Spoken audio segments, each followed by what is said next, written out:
केनोपनिषद के तृतीय खंड के अनुसार परम ब्रह्म पुरुषोत्तम ने देवों पर कृपा करके उन्हें शक्ति प्रदान की, जिससे उन्होंने असुरों पर विजय प्राप्त कर ली।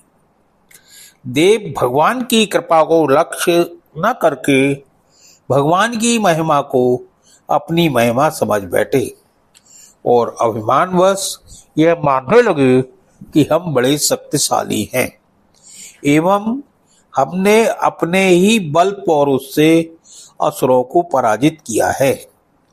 देवताओं के मिथ्या अभिमान को भगवान समझ गए।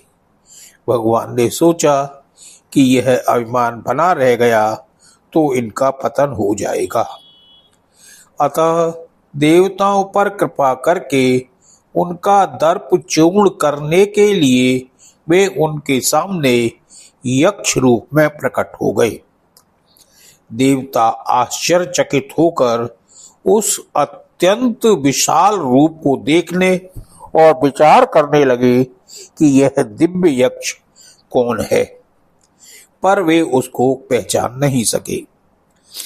देवता उस अति विचित्र महाकाय दिव्य यक्ष को देखकर मन ही मन सहम से गए और उसका परिचय जानने के लिए व्यग्र हो उठे। अग्नि देवता परम तेजस्वी हैं, वेदार्थ के ज्ञाता हैं, समस्त जात पदार्थों का पता रखते हैं और सर्वज्ञ हैं। उसी से उनका एक नाम जात वेदा भी है। देवताओं ने इस कार्य के लिए अग्नि को ही उपयुक्त समझा और उन्होंने कहा, हे जात वेदा, आप जाकर इस यक्ष का पूरा पता लगाइए कि यह कौन है। अग्नि देवता को अपनी बुद्धि शक्ति का गर्व था, अतः उन्होंने कहा, अच्छी बात है, अभी पता लगाता हूं। अग्नि देवता ने सोचा, इसमें कौन सी बड़ी बात है, इसलिए वे तुरंत यक्ष के समीप जा पहुंचे। उन्हें अपने समीप खड़ा देखकर यक्ष ने पूछा, आप कौन हैं? अग्नि ने सोचा, मेरे तेज पुंज स्वरूप को सभी पहचानते हो और इसने कैसे नहीं जाना। अतः उन्होंने तमक कर उत्तर दिया, मैं प्रसिद्ध अग्नि हूं। मेरा ही गौरवमय और रहस्यपूर्ण नाम जात वेदा है। अग्नि की गर्वोक्ति सुनकर प्रभु ने अनजान की भांति कहा, अच्छा, आप अग्नि देवता हैं और जात वेदा, सबका ज्ञान रखने वाले भी आप ही हैं। अच्छी बात है, पर यह तो बताइए कि आप में क्या शक्ति है, आप क्या कर सकते हैं। इस पर अग्नि ने सगर्व उत्तर दिया, मैं क्या कर सकता हूं, इसे आप जानना चाहते हैं? अरे मैं चाहूं तो इस सारे भूमंडल में जो कुछ भी दिखने में आ रहा है सबको जलाकर राख का ढेर कर दूं। अग्नि देवता की पुनः गर्भोक्ति सुनकर सबको सत्ता शक्ति देने वाले यक्ष रूपी परमेश्वर ने उनके आगे एक सूखा तिनका डालकर कहा, आप तो सभी को जला सकते हैं, तनिक सा बल लगाकर इस सूखे तृण को जला दीजिए। अग्नि देवता ने मानो इसको अपना अपमान समझा और वे सहज ही उस तृण के पास पहुंचे और उसे जलाना चाहा। जब नहीं जला तब उन्होंने उसे जलाने के लिए अपनी पूरी शक्ति लगा दी, पर उसको तनिक सी आंच भी नहीं लगी। आंच लगती कैसे? अग्नि में जो अग्नि तत्व है, दाहिका शक्ति है, वह तो शक्ति के मूल भंडार परमात्मा से मिली हुई है। वे यदि इस परम शक्ति को रोक दें तो फिर शक्ति कहां से आएगी?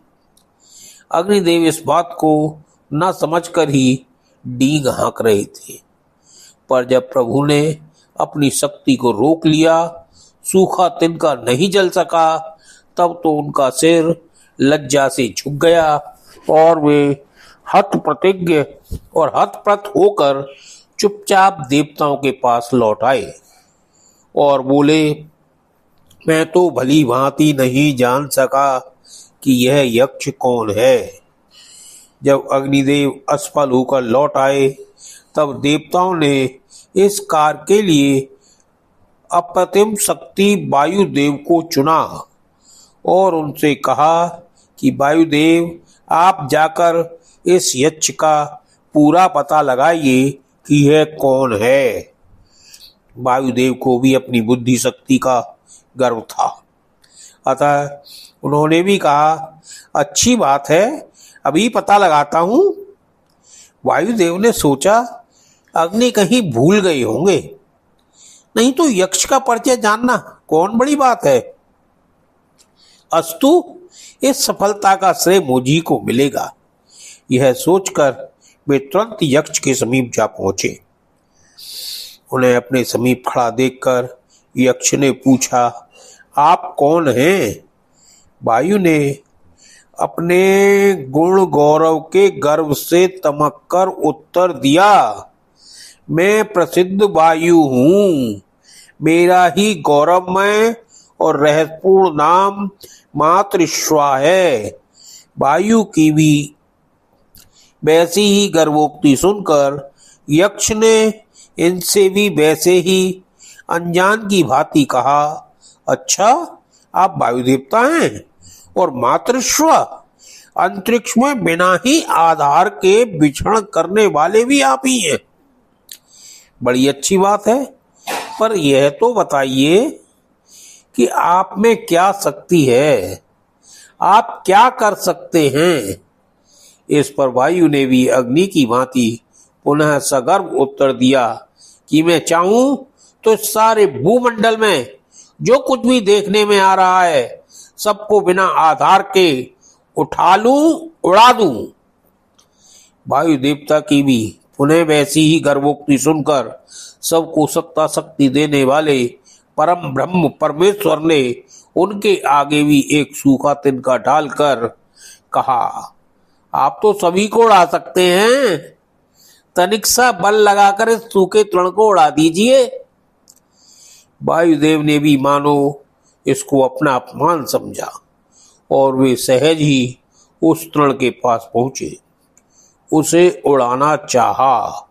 जब नहीं उड़ा तब उन्होंने अपनी पूरी शक्ति लगा दी, परंतु शक्तिमान परमात्मा के द्वारा शक्ति रोक लिए जाने के कारण वे उसे तनिक सा हिला भी नहीं सके और अग्नि ही की भांति हत प्रतिज्ञ और हतप्रत होकर लज्जा से सिर झुकाए वहां से लौट आए एवं देवताओं से बोले कि मैं तो भली भांत नहीं जान सका कि यह यक्ष कौन है।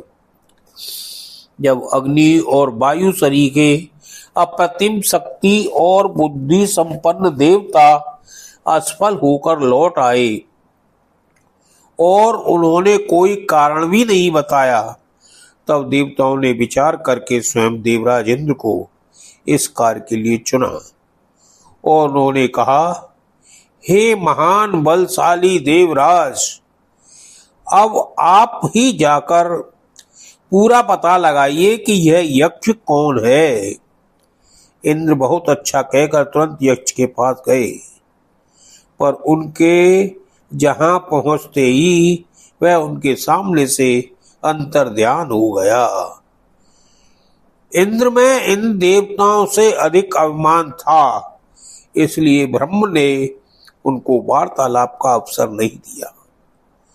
इंद्र को ब्रह्म तत्व का ज्ञान कराना आवश्यक समझकर इसी की व्यवस्था के लिए वे स्वयं अंतर्ध्यान हो गए। यक्ष के अंतर्ध्यान हो जाने पर इंद्र वहीं खड़े रहे, अग्नि और वायु की भांति वहां से लौटे नहीं। इतने में ही उन्होंने देखा कि यहाँ दिव्य यक्ष था। ठीक उसी जगह हिमाचल कुमारी उमा देवी प्रकट हो गई है। उन्हें देखकर इंद्र उनके पास चले गए। इंद्र पर कृपा करके साक्षात भगवान ने ही उमा रूप साक्षात ब्रह्म विद्या को प्रकट किया था। इंद्र ने भक्ति पूर्वक उनसे कहा, भगवती, आप सर्वज्ञ शिरोमणि श्री शंकर जी की स्वरूपा शक्ति हैं, अतः आपको अवश्य सब बातों का पता है। कृपा करके मुझे बताइए कि यह दिव्य यक्ष जो दर्शन देकर तुरंत ही छिप गया, वस्तुतः कौन है और किस हेतु से यहाँ प्रकट हुआ था। उमा देवी ने उत्तर दिया, तुम लोगों ने जो असुरों पर विजय प्राप्त की थी वह ब्रह्म की शक्ति से ही की है, अतएव वस्तुतः यह उन परम ब्रह्म की ही विजय है। तुम तो निमित्त मात्र थे, परंतु तुम लोगों ने ब्रह्म की इस विजय को अपनी विजय मान लिया और उनकी महिमा को अपनी महिमा समझने लगे।